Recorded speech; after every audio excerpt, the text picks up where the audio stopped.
So, X censors speech. Surprise, surprise. Not to me, or to anybody that follows my channel, or anything I've ever posted about it. It's kind of obvious that that particular platform does, frankly, what it's always done. And shouldn't surprise anybody if you think about it, because it's a large internet publishing platform, a social media network, if you will. And one of the things about social media networks is that they censor things people say on them, including this one, YouTube. Right? YouTube censors a bunch of content, some of it legitimately, some of it not so much, some of it completely not. And yet it happens. And people act surprised. I find that kind of hilarious, that anybody would be surprised that a large publishing platform would censor anything. Well, they have certain responsibilities, but they are not in the business of, first of all, allowing unfettered speech on their platforms. They want controlled, moderated experiences. Why? Because what matters to them are the advertising dollars and the investment money or the stock market money, right? And they don't want to have, posts by people that contain really awful content next to ads by what are perceived to be wholesome companies, right? That's number one. Number two is what private companies do and do not in terms of moderate the content on their platforms has literally zero to do with free speech. And I've said this many times. I'm certainly not the only one to say it. However, it seems like a whole lot of people never internalized that lesson. And now they're shocked by the fact that X censors anything. Well, what did you think would happen? Did you think that a very wealthy business tycoon, quote unquote, was, really a glorified cheerleader? And he's, I guess, good at being a glorified cheerleader, that he would actually allow all kinds of content that they consider to be against their terms of use on their platform? Does he allow controversial content to appear more than before he bought it? Yes, he does. Does he still, make sure that the code censors all kinds of things or dings people's reputation or scores for doing what are ostensibly normal behaviors on? Yes, they do that too. What do I mean? Well, for starters, hashtags, which was a trend actually popularized by Twitter, right? The whole hashtag thing, right? I know people haven't used hashtags in like 10 years, but also people do. And it's never been clear,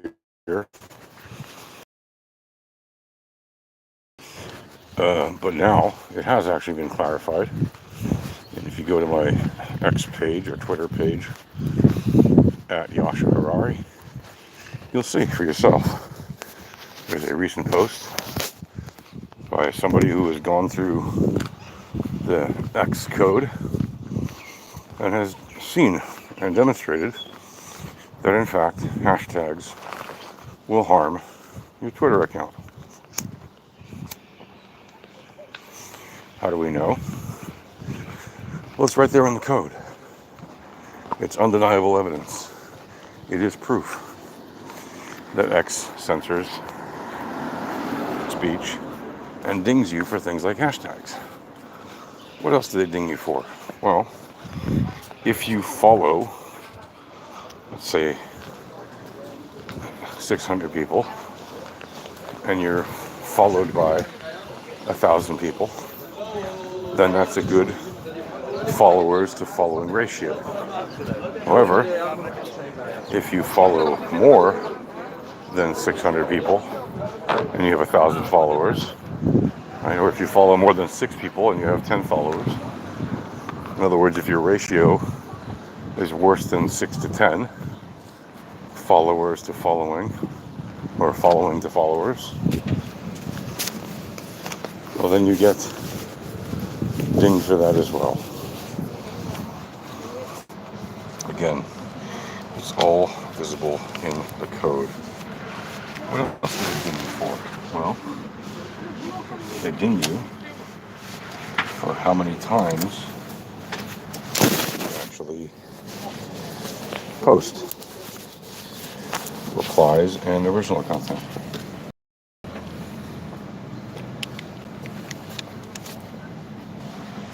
What else? Well,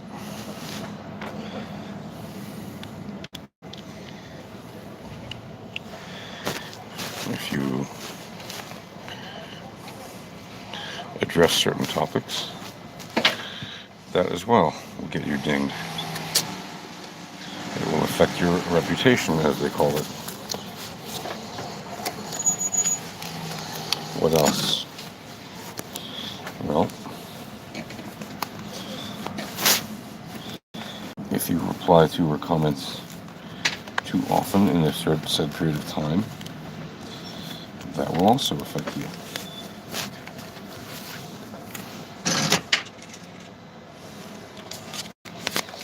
What else?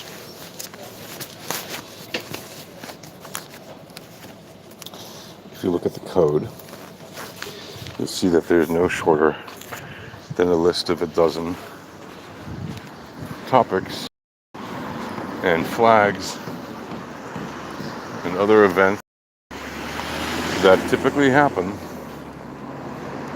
through Twitter usage that will ding your reputation and ding your scores. And they call it a social network, right? But if you follow people who have a low reputation score and you don't know what their reputation score is, you have no way of seeing that, then you get dinged. But if you follow people with a high reputation score and you follow too many of them, you also get dinged.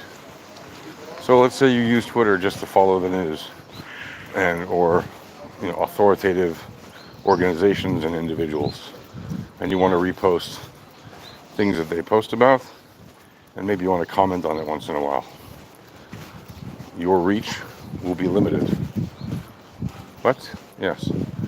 So it's almost as if they're forcing you to get your information elsewhere and then comment about it on X.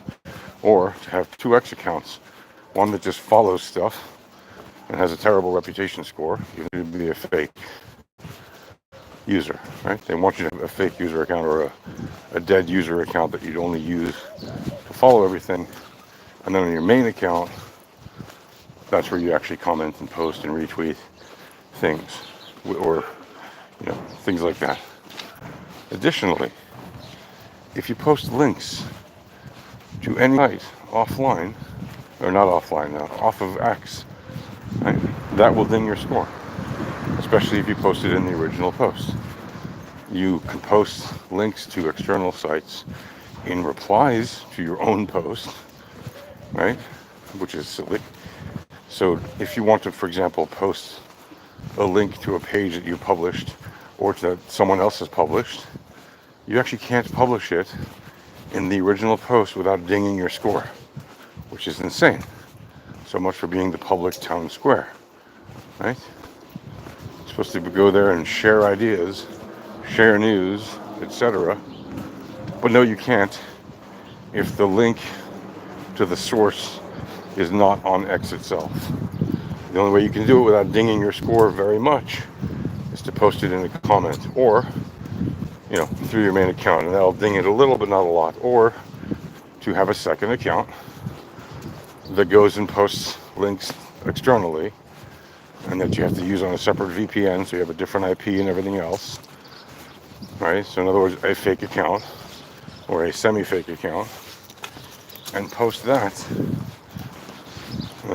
that account as replies to your own comments. In other words, you're faking user engagement. Right? They're forcing fake user engagement, and then they call it real user engagement. Those are just some of the provable, visible in the code negative impacts that happen when you use X in what are ostensibly normal ways. They call themselves a social network, but they're actually antisocial. They don't want you to share things that you found on other sites. They don't want you to reply too much to people. They don't want you to comment too much to people. Right? They tell you that if you want more reach, you have to make hundreds of replies in a day or the algorithm won't spread it around. And that is only if you pay for a premium account. If you don't have a premium account, you won't get basically any reach ever, or it's extremely unlikely. If you do have a premium account, unless you actually pay for a premium account and follow all these other rules of engagement, which they don't make clear, then your reach will only go to people who are irrelevant to your particular interests. Right? They'll show up in people's feeds that have nothing to do with what you're interested in, that are posting about nothing to do with what you post about. And they'll tell you that the algorithm is spreading your information further, but it's spreading it to people that have no interest and will not engage, and that too will ding your account. If more people see your information and don't engage with it, or they don't like it, or they don't comment, or they don't retweet, or they don't quote tweet, that's going to hurt you. So basically, they're saying if you want to have an active account that has good reach, you have to pay for the money to get reach, not follow anybody practically, right? Or follow certainly less than 60% of the people that follow you,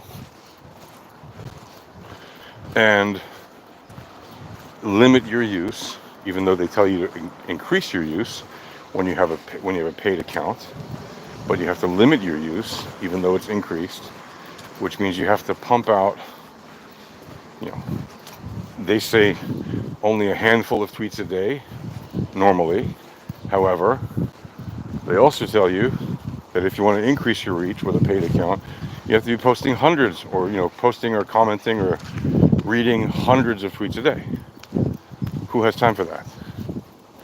It's ridiculous. So they're promoting bot use, because nothing but a programmed bot could actually do this consistently.